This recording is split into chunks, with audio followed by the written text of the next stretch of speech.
bahay. Nakapangbahay lang ako. Tapos, ito yung sinuot ko punit. 3 days na akong may sakit. Tapos, sabi ko, hindi naman ako mag-film na kasama yung mukha ko. Nag-film and nag-upload pa din ako doon sa isa kong account. Pero faceless. Kasi nga may sakit ako. Tapos, inuubo pa ako. Buti nakakapag-voice over ako. Pero kinailangan kong mag-film kasi nga, kung follower kita sa The Chinelas Chronicles ko, nagsishare ako ng mga testimonies ko, discernment ko about kay God. And sabi ko nga, I've been spending years searching for the suitable partner for me.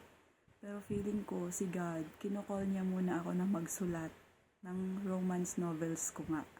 Na lagi ko namang dinidelay. Kasi yung para sa akin, sabi ko, God, bigyan mo muna ako ng partner para inspired akong magsulat. And si God naman, parang sinasabi niya na, magsulat ka muna. Pag nakita kong tapos ka na at sumusunod ka na, saka kita bibigyan. Alam mo yun, iba yung wini-wish ko kay God, iba naman yung ginagawa ni God. Tapos muntik na naman akong umiyak ngayon. Kaya sabi ko, sana, shinare ko na sa inyo tong book na to dati. So sabi ko sana sagutin ulit ako ng susunod na page. Kasi once kasi na nababasa ko na yung 2 pages, naglalagay na ako ng ganito, ito resibo lang naman to. Ito yung binobookmark ko sa susunod na page. So next time naman na maghihingi ako ng message kay God, yun ang i-open ko. Kaya hindi ko alam kung anong ma-open ko. Kaya ngayon sabi ko sana yung next na ma-open ko, ando na naman yung message. So nandito siya. We can misinterpret God's messages in the same way when our faith is tested or we face difficulty. We interpret it as God's silent contempt, His punishment or displeasure for what we did or didn't do. But sometimes God comes in the clouds. We may not quickly see what He's up to, but faith tells us it's always for our good. Pagka may nakaka-talking stage ako, tas biglang mang-ghost, mawawala, parang biniblame ko si God. Sabi ko, inalis mo na naman kasi hindi ako nag-uubay, hindi ako nagsusulat ng nobela. Pero minsan, sabi nga, God's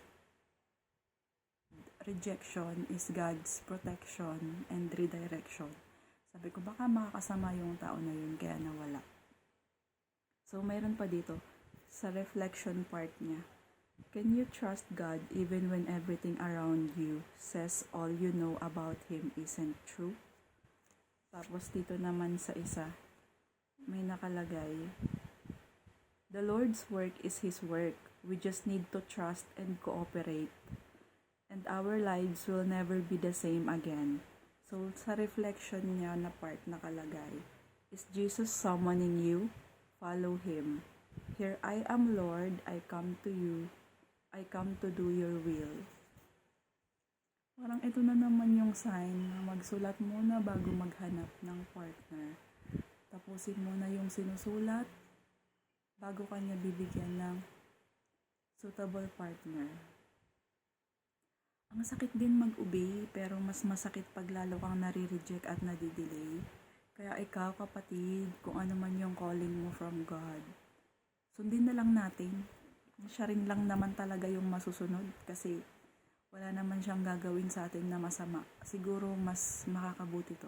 Hindi lang natin nakikita ngayon but soon makikita natin ay ito pala yung ginawa mo for me. Ito yan dito ako nagre-reflect. Ang sakit pero let's obey God. Thank you. Follow me for more.